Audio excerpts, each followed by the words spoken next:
I'm going to make three main points today. First, once civilizations go transatmospheric, they don't go away. Second, there is a continuity of civilization even as they transcend substrate and planetary residence. Third, they archive old technologies even as they transcend them. Transcending substrate implies transcending extinction. As a multiple substrate civilization, we will be able to transcend either biological or cybernetic or planetary extinction events. Extraterrestrial realms out of bounds to biology can be accessed by cybernetic substrate. Software viruses can be blocked at biological borders. Threats to biology can be escaped in software, and threats to our planet can be escaped off-planet. It is of course possible that some gamma-ray burst can simultaneously knock out biology, software, and the solar neighborhood. But the likelihood of triple trigger extinction events is vanishing smaller than single trigger extinction events, especially since the quadfecta of this civilization's existence in skin, in software, on planets, and off planets will be replaced at ever greater distances from Earth. I believe the transatmospheric communications time for a civilization is measured in millions, if not billions, of years. Schrodinger taught in his book, What is Life?, that biology is something that increases negative entropy by streaming order onto itself. Things that do that also happen to meet the biologist's definition of life, namely be organized, exchange matter energy with the environment, respond to stimuli, reproduce, develop, and adapt. Technology is also something that can increase negative entropy by streaming order onto itself, although pursuant to intent rather than a blindly evolved evolutionary code. I define intent as the simulation, selection, and satisfaction of alternative realities. Humanity increases negative entropy in two ways. We use our genes, which encode formulas, for rearranging atoms, and we use what I call our bemes, which are elementary units of beingness or thought. Like genes, bemes are transmissible, mutatable, and selectable. Unlike genes, though, bemes can pass on to next generations acquired characteristics such as knowledge. Biology, used with intent, is technology. Self-replicative technology is also biology. A transatmospheric civilization not only transcends nationality, it transcends substrate and therefore includes non-biological extensions of itself.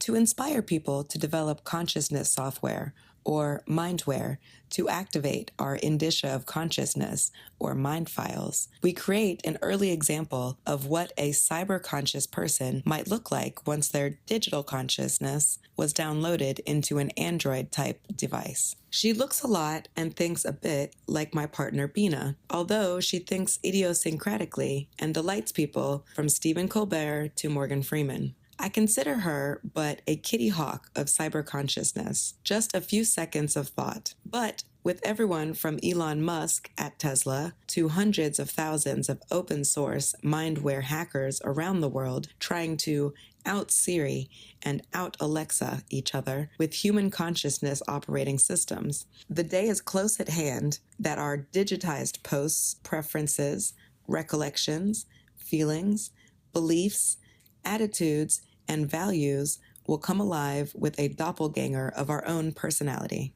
At that point, it will be a legal question, which will embed a psychological question as to whether our technological creation is alive. Meeting the physicist and even biologist functional definitions of life will not be the problem. Our cyber consciousness extensions will carry forward our civilization because they will evolve in an environment, a market, in which humans are the agents of selection. There is no market for a bad robot. There is a huge market for a robot to do stuff just like I would. There is a huge market for virtual minds that love human civilization. That is why I believe the lifetime of our transatmospheric civilization is effectively immortal, at the very least transcending biological, cybernetic, or planetary catastrophe. It is because our consciousness and ability to do things like communicate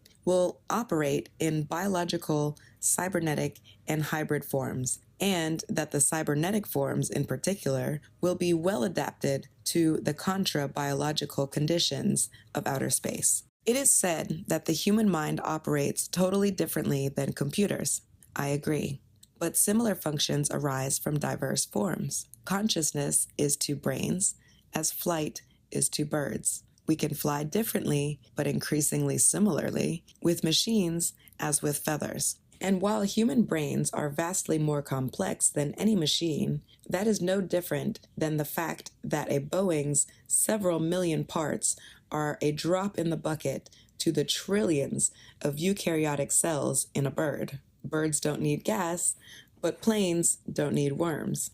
I don't think either worms or gas are very essential to human civilization. I think a merging of human biology and technology are at hand, extending deeply into minds, thoughts, senses, and emotions. The result will be an immortalization of human civilization as profound as our mastery of the biotechnology of agriculture, itself considered a hallmark of human civilization.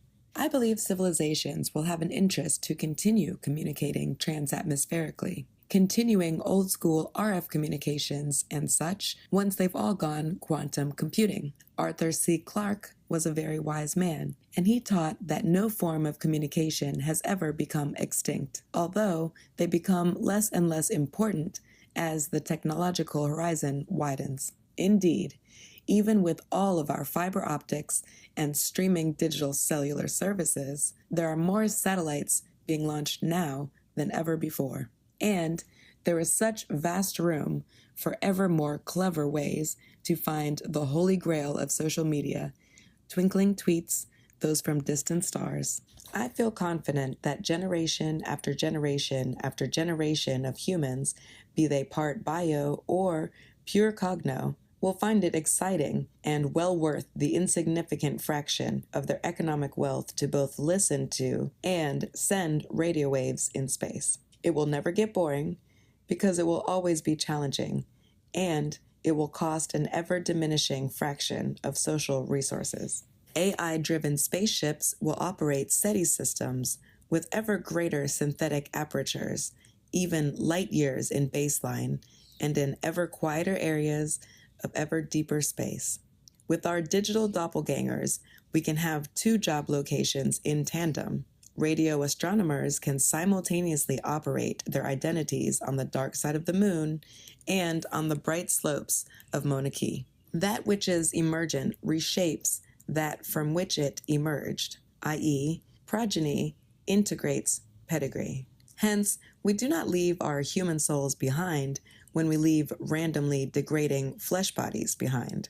Instead, we'll use synthetic biology to bring our flesh bodies along with our virtual minds.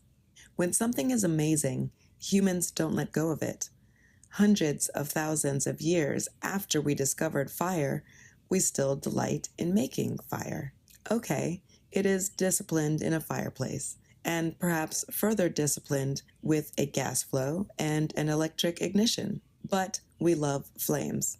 We love human figures too. The touch, the feel, the sensations, the surprises, they aren't going away. Synthetic biology is our most salient tool, enabling our bodies to keep up with our cyber-conscious minds. While the most important code is the mindware software code of individual humans and shared humanity, it really integrates pedigree DNA code of our bodies. With synthetic biology, we can compute with DNA, shaping ever healthier and more enjoyable bodies that will be able to integrate with ever healthier and longer-lived minds. I think technological civilizations are a one in many millions occurrence, but once they occur, I think they will treasure and preserve museum-like every technological step they took. What can we do now? We can teach the Universal Declaration of Human Rights, for that is the surest way to keep human civilization going into the cyber consciousness continuation. Related to that is to grant respect to undocumented immigrants. They are the trailblazers for our own virtual selves' immigration from cyberspace. Finally, agitate for forum equality. The job of justice is never done, and for us to continue our civilization endlessly, we need to endlessly attend to its needs for justice, such as ensuring that our cyber-conscious brethren are considered full members of human civilization.